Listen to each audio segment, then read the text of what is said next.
Thanks for tuning in to the Drive On podcast, where we are focused on giving hope and strength to the entire military community. Whether you're a veteran, active duty, guard, reserve, or a family member, this podcast will share inspirational stories and resources that are useful to you. I'm your host, Scott DeLuzio, and now let's get on with the show. When things go sideways, will you be prepared? Some people are concerned they might have to go for a long time without electricity or even food. That's why I want to introduce you to 4patriots.com. Get preparedness products you can use now, and that could save your life later. My favorite is 4Patriots' new solar generator, the Patriot Power Generator 2000X. It uses the endless free power of the sun to power lights, your TV, medical equipment, even run your fridge. Plus, it's expandable and comes with a free solar panel. Or pick up one of 4Patriots' best-selling survival food kits. Delicious tasting and designed to last for 25 years. They even have kits with real meat, and if the power's out, no worries. Just boil water over a fire, simmer, and serve. You'll enjoy a hot meal and stay safe in a crisis. More smart people than ever are finding 4Patriots. Over 2 million customers trust them, and you might have even seen them on TV. I had the folks at 4Patriots set up a special page for you at 4patriots.com/drive-on so that listeners of this podcast can see this week's discounts and deals before they go away. Go to 4patriots.com/drive-on, but hurry, these deals won't last long. Save more and get peace of mind now by going to 4patriots.com/drive-on. Hey everybody, welcome back to Drive On. I'm your host, Scott DeLuzio, and today my guest is Allicia Johnson Niles. Allicia's father served in the U.S. Navy in the 70s, and when she was just a little girl, he was tragically murdered. And for years, this dominated her life and caused a great deal of stress and anxiety. So she's going to talk about her story and how she found the strength to eventually grieve the loss of her father and find a better path with her own life.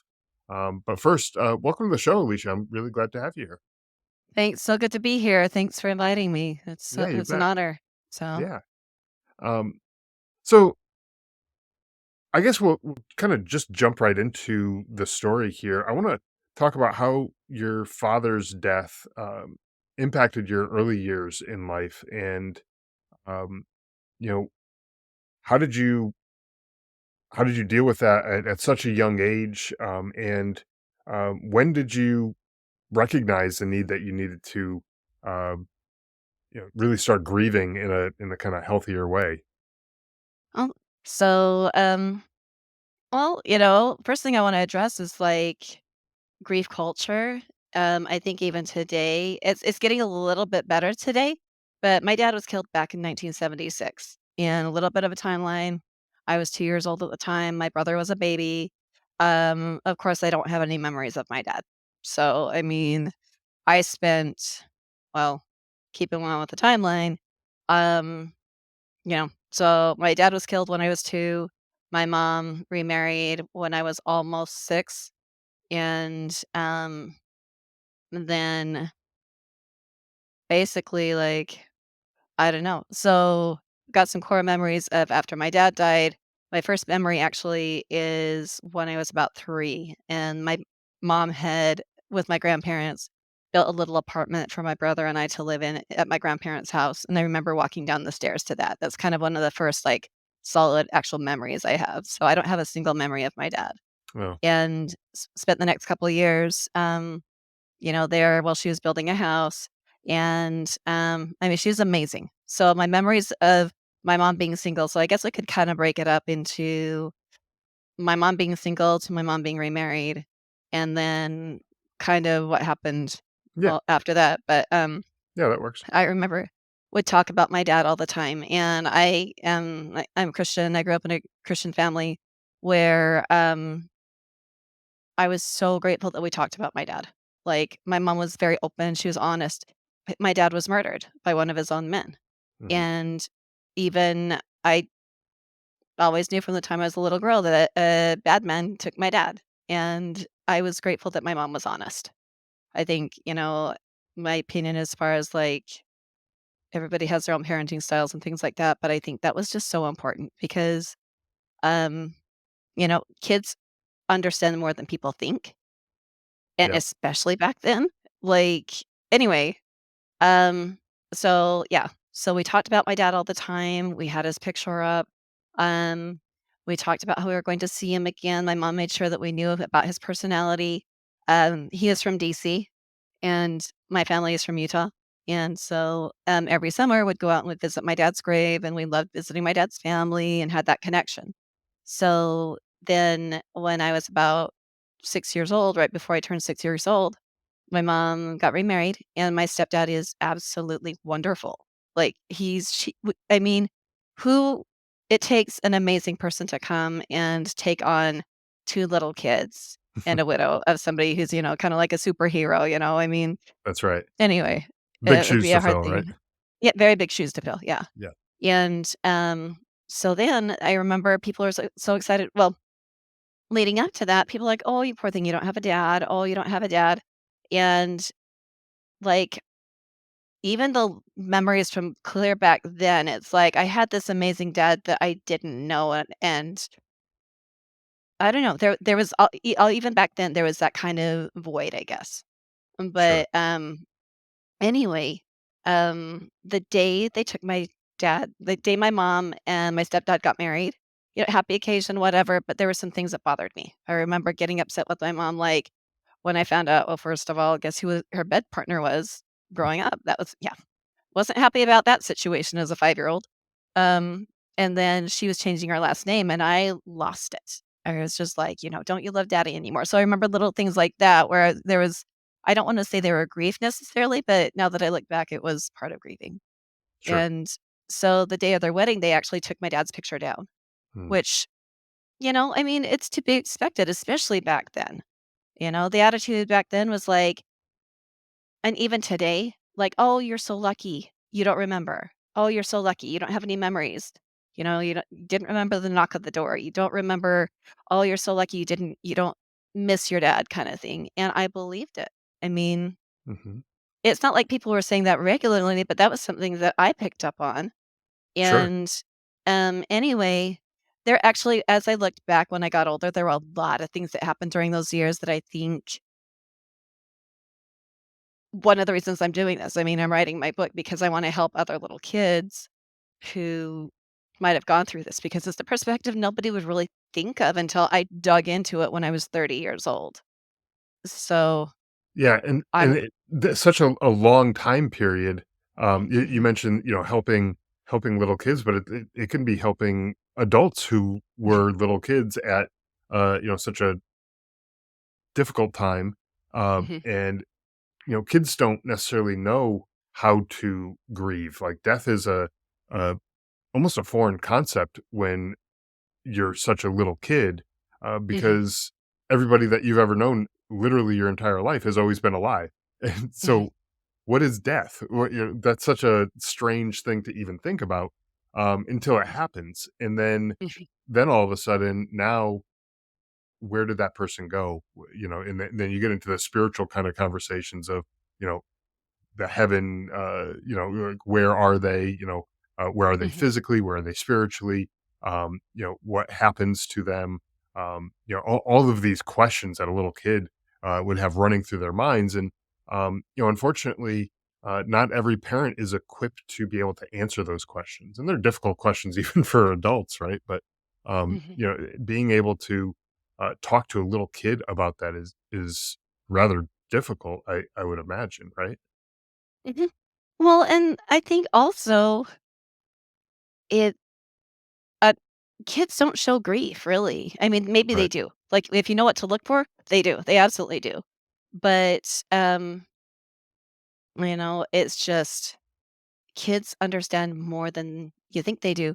Like, I mean, I like how you were saying, um, what was it exactly? It's just like how little kids don't really grieve, they don't really understand. So, a few major negative byproducts of losing my dad, um, my core personality, or what I thought was my core personality, was actually shaped by that loss. Um, I remember being a people pleaser from the very beginning. And when I did some digging when I got older, I could be wrong, but I don't think so. I mean, it makes sense. And actually I did a little bit of research later where I'm like, "Oh my gosh," like, so when you're a toddler, everything revolves around you. Mhm. So, when I was a little kid, I was always trying to prove myself that I was worthy kinda thing, that I just remember feeling like there was something wrong with me and I had to be better. And, to me, what makes sense is my dad was a superhero. He was amazing. God took him away from me. So I wasn't good enough for my dad. It must have been Oh, my fault. almost like So, a punishment kinda thing. Is that what you're yeah, trying to say? Yeah. almost almost like you're not good enough, Mhm. it's you don't deserve this kind of thing. And I don't know how exactly I got that mentality, but that's the way I grew up. And my mom, I mean, she huge family, tons of cousins. I mean, there's no shortage on the love and the attention. And I Right. have I'm very blessed with my family. Even my stepdad's side of the family is just absolutely wonderful. My dad's side of the family, they're great. Um, but I still remember even before my mom got remarried that I was always trying to, like, make people happy, and Mhm. also, um, the other thing that was huge was when you're talking about how little kids don't understand the concept of death unless they've gone through it, which I did before I could create a memory. So Right. I grew up in absolute terror of losing somebody else. Like, it was kind of a juxtaposition where I'm like, I don't remember my dad, but if my mom leaves the house, I am holding my breath and praying she comes back safely. Yeah. Like, death was so big to me when I was little. It was huge to me when I was Y little. it almost sounds like, just kinda trying to think like a two-year-old or, Mhm, young child, trying to think about, the that that whole concept of consequences. Like, yeah, if I'm not good enough, then this happens.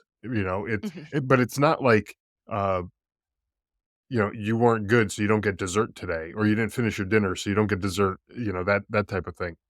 mhm, Where that gets taken away. This is on a much bigger scale.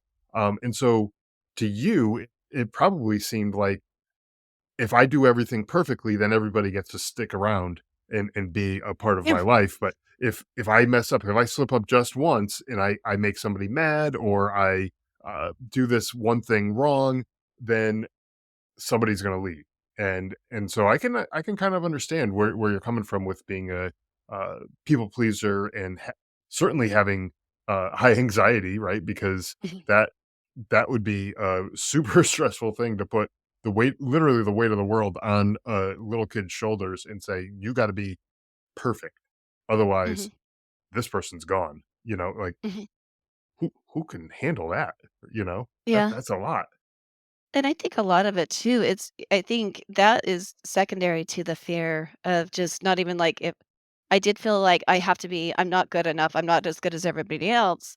My cousins have their dads, and I really don't think it was a conscious thing, but when I look back, it's kinda like this is gonna sound so weird, but I can still feel those feelings. Yeah, Like, I felt less than. sure. And but I think also, you know, th feeling less than, feeling less capable is also goes hand in hand with the fact that people are going out and having fun when I was afraid to do certain things. Hmm. And I kinda, I noticed there was I felt different. Sure. And, but just the biggest thing, like, I feel like with COVID and everything like that, it seems like even through high school, a lot of times, unless you've experienced a death or a loss, or some kind of trauma, which I guess everybody has, but I don't correct me if I'm wrong, but it seems like a lot of people aren't necessarily as concerned about their own death or losing a loved one. It's not like that's kind of a, heavy on their minds kind of thing. Yeah, I mean, I don't have any poll data to go off of on this, but Don't just, either. kind of anecdotal evidence or whatever, just what you see. Like, I think, I mean, in my own life, I'm more concerned for my family and the people who are close to me than Mhm, I am for myself. Like, I wouldn't have a problem standing in front of, uh, mhm. somebody who's about to, shoot one of my kids or something and taking a bullet for them. Like, that Right. to me is just like a no brainer. Like, I would do that in a heartbeat. Um, Obviously that would have negative consequences on me, but like, I don't know that well, here's another way to think of it. Like, some people maybe, they might have this thought process of, "How could I live with myself if I let that happen?" You know what I Mhm, mean? So, yeah, might as well take that bullet or, jump in front of, whatever, to save, the folks who are closest to us, right? And so, mhm. maybe that's the mindset, right? I think Um, more so, yeah, actually protecting, yeah, knowing that life is fragile and being protective because I mean, I knew I didn't have much control, but if, I'm like, if prayer works, then I'm gonna be praying that they're safe. If there's yeah, anything, because I was the same way, like, not only did my mom get remarried, but she had 5 more boys. I was the oldest, and I had 6 younger brothers, and I would have taken a bullet for any of them any day, and it right, but I kind of felt that over hyper anxiety yeah, for their mortality, for my mortality, just, like, kind of a terror grip because good people died, and I think that's the biggest thing is, like, there are bad people out there, good people die, and, like, I'm making it sound like I sat in a hole and was, like, rocking back and forth, that's not the case, but, sure, sure, um, I still just even today, that PTSD is very. I've been diagnosed with it. Complex PTSD, um, is very real, and those triggers, like, when you lose a loved one, especially somebody that important, you know, it doesn't matter if you are 8 months old like my brother or 2 or 20, you are going to have those triggers, yeah, and it's okay. Like, sure, that's anyway. sure, yeah. Um, Now, as you got older, you kinda recognized, I think you mentioned in your 30s, you started to recognize that, um, there's a grieving process to go through, and I know everyone grieves Mhm. in a different way. But how did you, kinda overcome some of these, the anxiety and the people pleasing, or I mean, perhaps you're still in the process of working on those things, but, what did you do to, kinda help yourself once and you realize that these were issues stemming from this incident? Well, if you don't mind, I'd like to kinda go back to a little bit. I got off on a Yeah, tangent, but no problem. just some of the things that happened, after my mom got remarried. They took my dad's picture down, Yes, and yes. that was the biggest thing, for me was because I already kinda had this underlying, I need to work hard to keep people around or to be okay, and then when my dad's picture was down they took my dad's picture down, it was like, "He doesn't matter, therefore I don't matter," and it's not like I Okay. consciously said that, but I also that was a sign to me from my parents, "You've got a new dad now, respect your new dad," which a lot of people do. This is our new life. Yep. Our old life is behind, and for me, that was super damaging, because not only was there this unresolved grief, but then it's almost kinda like I was still young enough that it's like half of who I am doesn't matter, therefore I don't matter. Mhm. And, my mom still, like, she feels so bad, and I'm like, um, excuse me, but it snowballed. Again, stepdad, kindest man in the world. Um, no, that was an adjustment, but it was like, I turned to food for comfort. I ended up gaining a lot of weight. I ended up getting bullied. I ended up, hated myself for my weight. I had all sorts of, childhood. I was picked on quite a bit growing up, and it's I don't want to be like it's all because my dad died. And I don't like to think about that, but then I look at it and it makes perfect sense. People Sure. are like, you can't be loved if you don't love other people or if you don't love yourself. I hate that when people say that, but it's kind of like I saw myself as a second class person growing up. Therefore, I was treated like that second class person because I was teaching people how to treat me. Oh, okay. Yeah, that's a And good point. Yeah. so, but yeah, eating disorders turned to bulimia a little bit.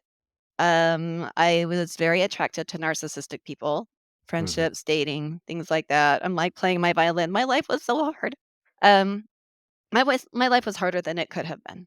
And what I feel like, and another reason I'm so passionate about helping these people is, so yeah, okay. So mom got remarried, took dad's picture down. The biggest takeaway from that was like, I did not allow myself to talk about my dad for 6 years, Okay. and so, lived a happy life, whatever, did my thing as I was sitting there stuffing my emotions and eating like a piggy, and, one day, I was talking to my mom, and, I was about 11, and I asked her a question about my dad, and she had some really cool things happen. Like, I had a dream when I was a little girl, and I was wearing this little purple my mom made, like, all my clothes, and then she stopped when she started having boys, and she's like, "Well, sorry." Gave all my clothes away. I'm like, "Wait, those are mine." Sure. Um, anyway, but I had this dream about my mom and my dad and my brother and I walking home from church when I was about 4 years old wearing this little purple and green dress, and, they were singing the song, and, that was it. And I told my mom, and she kinda her eyes got all big 'cause, like, we hadn't talked about my dad for a while, but it was just kind of this conversation came up, and she went up and she got a box full of things, and, one of them was might cry, um, one of them was my baby like, my christening dress. Another one was the last birthday present my dad gave me. It was this little red, white, and blue dress, of course, very appropriate. Yeah, sure. And then the third one was that purple and green dress. And she's like, "I don't know why I kept this." And then she Oh, told me wow. that that song that they were singing was sung at his funeral hymn. Anyway, Oh, sorry. wow. So, that was probably the first big spiritual, like, "I'm here. I'm still part of your life." I always knew that he was looking down on me. Mhm. That's something that anybody in any Sunday school class will be like, "Oh, he's looking down on you, right?" Of course, yeah. But that was the first time where I'm like, "He showed me." He Yeah, it was anyway, so that opened the conversation a little bit. yeah. 'Cause And about and 11. and having those conversations, I gotta imagine, um, are kinda like the first steps to, Mhm. that path to I don't wanna say moving on, but, kinda learning how to grieve and Yeah, stuff, living right? with it. Yeah, exactly. And we have to live with it. We've all Mhm, lost somebody at one point or another that, from, whether it was, uh, they were close to you, like a parent, or they were, some other, relative. We've all lost somebody, but, you just have to learn how to live with life without that person. I mean, that mhm, life does go on. mhm, As much as it may not feel like it's going to at the time, but life does go on, and you do have to figure out a way to live with the hand that you've been dealt, right? mhm. Well, and I think it's just one of the biggest things with grief to me is, like, society still today, it's like, "Oh, they died last month. Move forward. Move on." It's almost seems like unless if they're really not thinking, it's like, you know, it's almost like forget that person, and moving on means forget about the person Yeah. instead of allow them space in your life. And, you know, I was kinda going over "Oh, well, I, had bad relationships and eating disorders and blah, blah, blah, and didn't like myself and was afraid of everything," and I had some great experiences, of course, but those were kinda tainted a little bit along the way.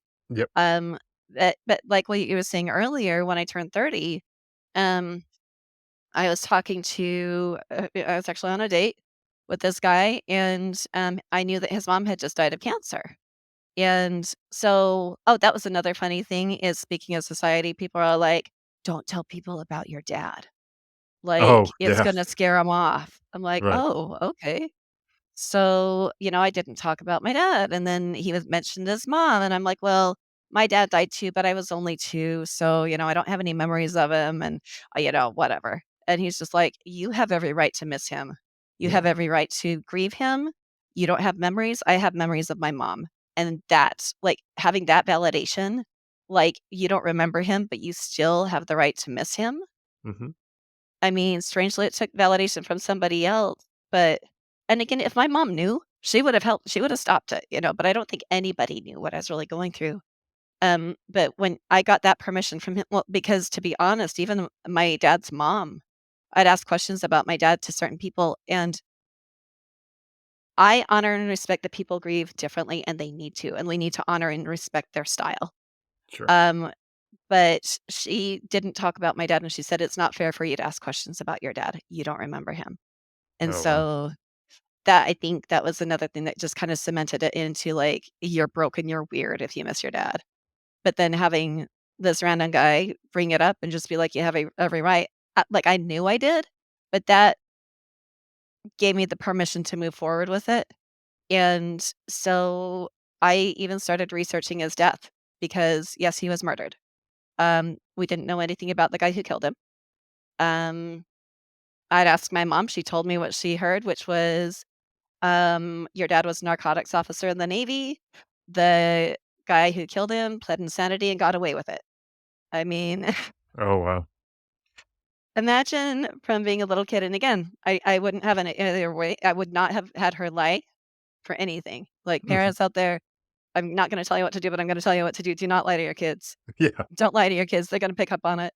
right. Um, but anyway, like, we didn't know anything that happened. Like, we didn't know what happened to the guy who killed my dad, and so I started doing some digging.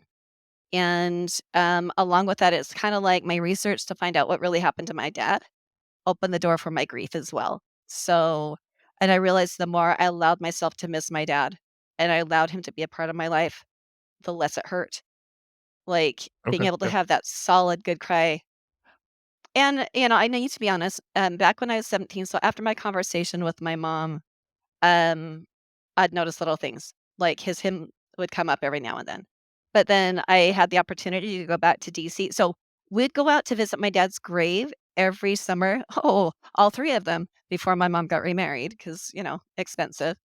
And, but then from the time I was in kindergarten on, we didn't go to Arlington because Utah, Arlington, opposites of the country, big family. sure. So, um, anyway,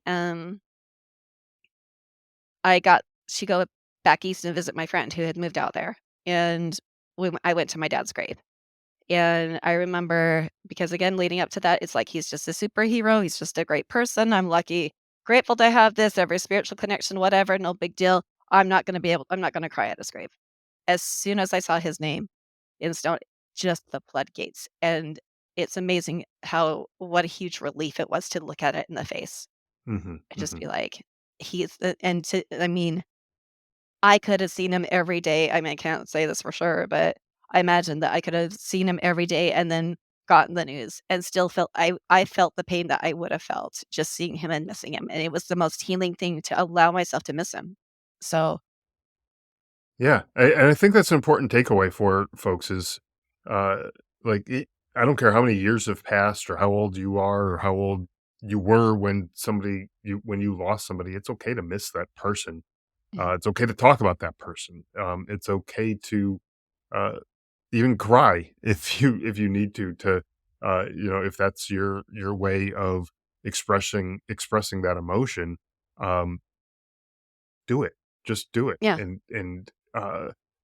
Like you said earlier, everybody grieves differently, and it's okay. You should mhm, grieve differently. Some people they they may not have any you know big emotions years later because they've kind of put it behind them, and fine. That's their mhm, thing, and that's how they cope with things, and good for them. But there's mhm, other people who have these big moments, kind of like what you just described, and that's good for you too to be able to have mhm, that. Um, Now, later on in life, you discovered the TAPS program. mhm, Could you tell us a little bit about that experience with TAPS, and actually, could you tell us what the program is and what it's all mhm. about, and then how you kind of discovered it and came about, you know, in that organization? Yeah, absolutely. So, as once I was with TAPS, that came along when I was how old was I? 40? Oh my gosh, it's like, yeah. It's weird to think how old I am. Um, but, like, so I was 30 when I started researching my dad's death, and one thing it was the most rewarding experience, like, allowing me myself to feel that and I didn't get all my answers yet. I'm actually writing a book, it's called Angel in Arlington, and, obviously, after sharing the experience, when I felt that connection with my dad in Arlington, it's kind of like a double, you know? Sure. my co-author is like the two angels there connecting. But anyway, one thing that I think, like you were saying, that with a lot of your listeners are military, active military, former military. I cannot stress the importance of battle buddies. I got in contact with my dad's friends, and I got to hear who he was through them. Mhm. And so that going hand in hand with me allowing myself to grieve was the most healing, incredible, amazing. They are my closest friends. I love them. So, got to know them. And as I got to know them, I started working on my book. I'm like, this is important. Like, there are these kids out there, there are people out there who might feel the same way that I did. And just being able to have that validated grief and being able to allow myself that connection and to be able to learn more about my dad through the people that he served with was, I mean, my confidence just skyrocketed. And then, as I was doing getting more involved in the military community, I saw a blog post by the most amazing girl, woman. Her name is Amy Dozier, and she lived in North Carolina. I'm in Utah, and I saw this blog post about her and her daughter. Her husband was killed in Afghanistan when her daughter was 13 months old, and I connected with her, and she told me about TAPS. So TAPS is Tragedy Assistance Program for Survivors. It is the most amazing organization, and um, the way it changed me was okay. So the founder, her name is Bonnie Carroll, and her husband was killed in a plane crash. I believe it was in 94, 93. I can't remember. I know that TAP's 30th anniversary is coming up this year. So Okay. it is a big deal. Um, but Bonnie's husband, a brigadier general, he was killed in a plane crash and with several other men. And Bonnie was like looking for her support group because, I mean, pure basic support. Where are your people? She was looking for her people and she couldn't find them. Mhm. And so she took the money that she got from, losing her husband, and she started this nonprofit. And, it's just like they have different retreats. They have a National Military Survivor Seminar every Memorial Day in Washington, DC. Um, Definitely share the website. They've got resources. They've got ways to connect you with, like, if you don't know where you're going, it's like, as far as like legal documents and if you need help or anything like that. But they have all these programs to help people surviving family members of people who served in the military. Yeah, and so it's more uh, it's more than just a support group, type of thing. It's Yeah. more they provide, like you said, paperwork and legal resources and that type of thing, they can help To you out connect with. you.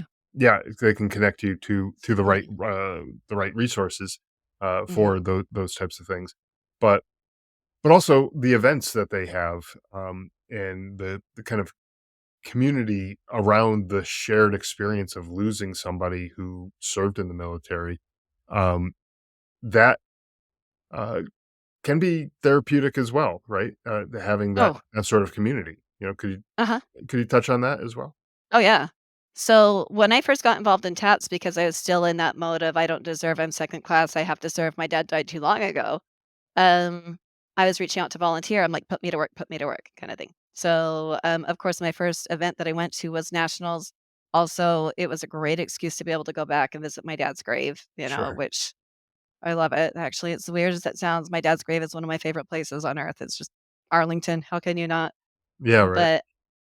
But anyway, when I got there, they have this thing called Taps Magic, and it sounds cheesy, but it is a real thing, and they call it the Taps family.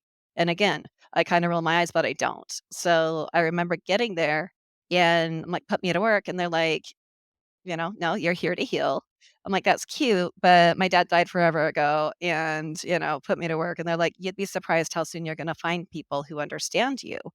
And that was such a foreign concept to me because, again, I'm seeing all these people who, they just buried daddy a year ago or, whatever. I'm like, anyway. So I go and I pick up my little shirt, my t-shirt, my little bag, and there's this girl and she hands it to me and she's got, the little lanyard where it says, um, Navy and adult child and or whatever. So and I looked at hers, I'm like, oh my gosh, my dad was Navy too. And she's like, "Yeah, but mine's different." She kinda was quiet. She's like, "My dad died a long time ago. I don't really remember him." I'm like, so, I mean, that's one of Oh, the so she was right. You found instant. your people instantly almost, right? Yeah. And then I got into it, like, I mean, people are like my aunt was like, "Why would I ever wanna go to a place where people are, like, ruminating on their on death and everything?" And they like to call TAPS the happiest group of sad people you'll ever meet. And it's really hard to explain unless you've been there, but the biggest takeaway from me was, validation. I guess that's a weird way of putting it, but Yeah. it was like learning that everything that I'd felt, my fears, the anxieties, the self-doubt, the things like that, they were discussed in an open forum in different workshops. And it's nice because it's like you can choose to go to these workshops or to not. Mhm. It's TAPS has helped over, I think it's getting to 100,000 Oh, military families. I mean, they're really they've grown like crazy, but, like, my experience going to nationals the first time, I mean, they roll out the red carpet, you get fed, but, you get to go to workshops. They have discussion groups where, you can openly share about your loved one, and, Bonnie's biggest thing is love lives on, and, again, some people might not necessarily agree with this, but it's very much like it's they support that our loved ones are still there.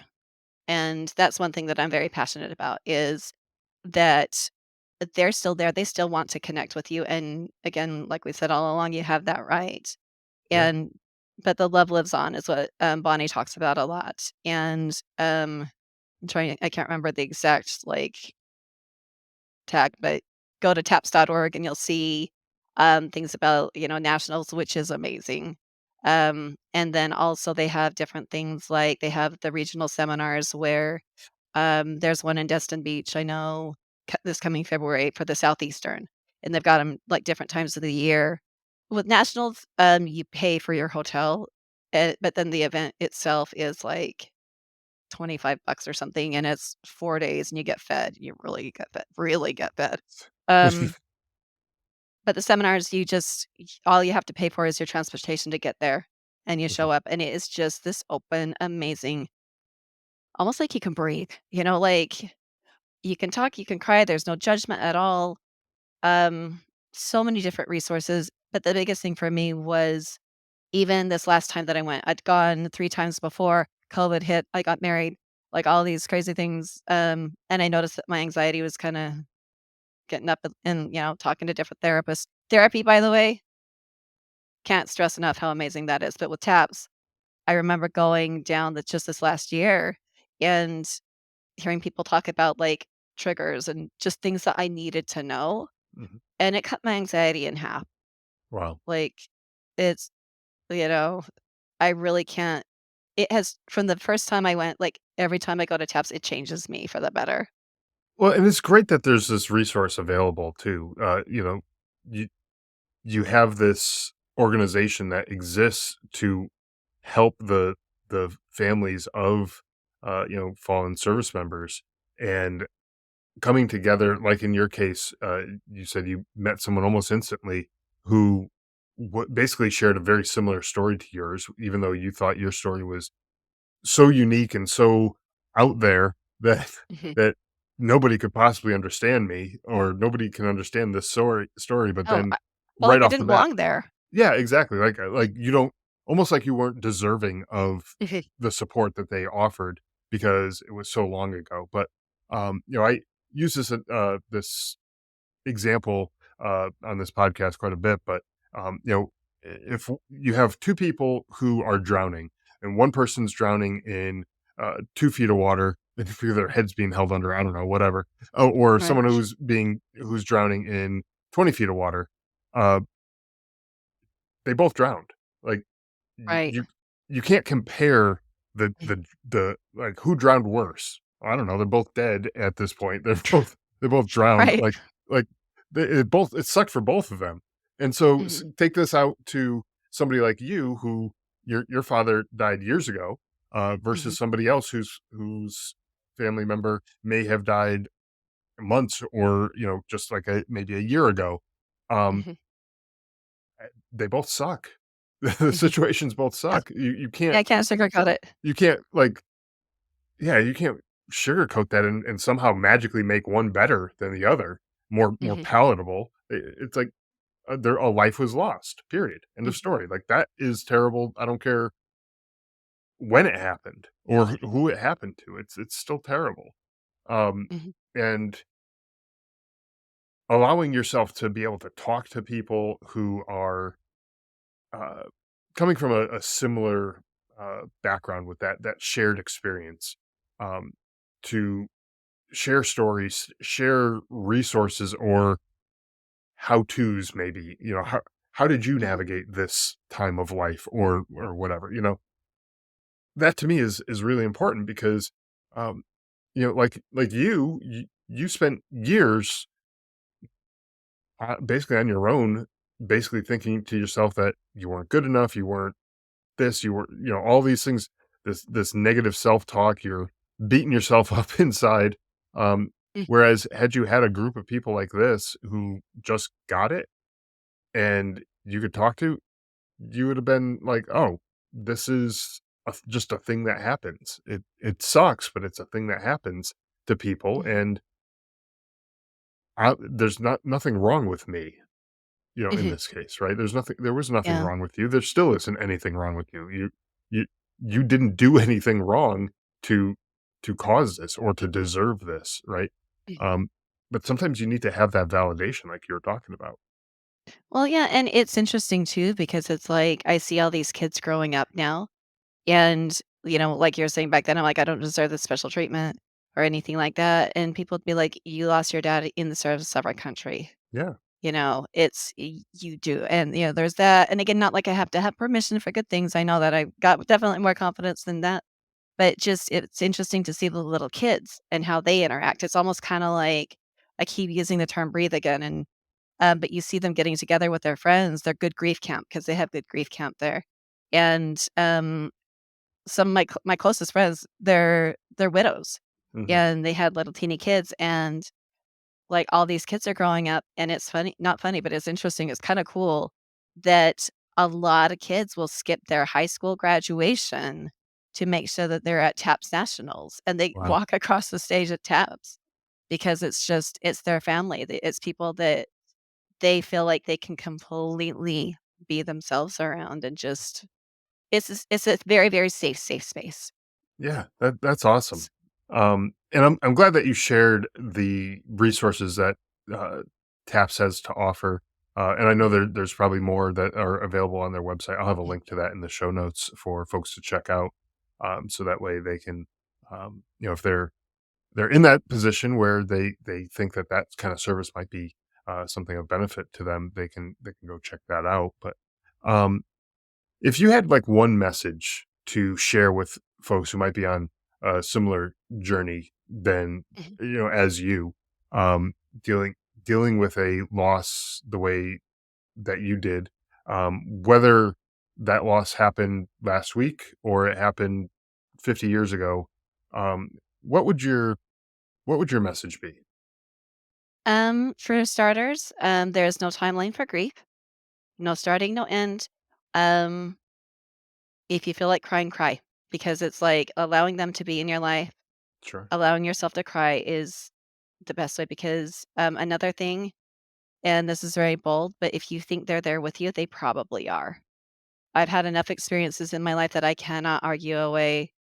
I mean, this book, things that came about in this book, which there's some crazy, I don't wanna use the crazy, but some amazing miracles that happened because I felt like I could f I had thoughts that came out of nowhere, but anyway, long story short, my whole point is if you think they're talking to you, they probably are, and what's the harm in believing it unless you're gonna go off and do something stupid, so, be careful of Sure. that, but Sure.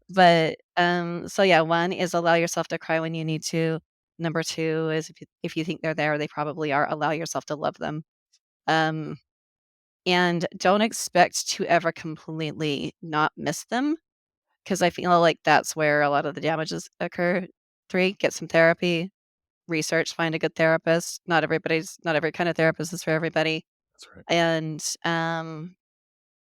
the last one is just allow yourself time, like, maybe on the anniversary of the day that they died, allow yourself time to still incorporate and allow them to be in your life because I think, we don't need to lose them more than once, so That's right. and find That's right. community. Yeah, Find that's a good community, got point, it. right?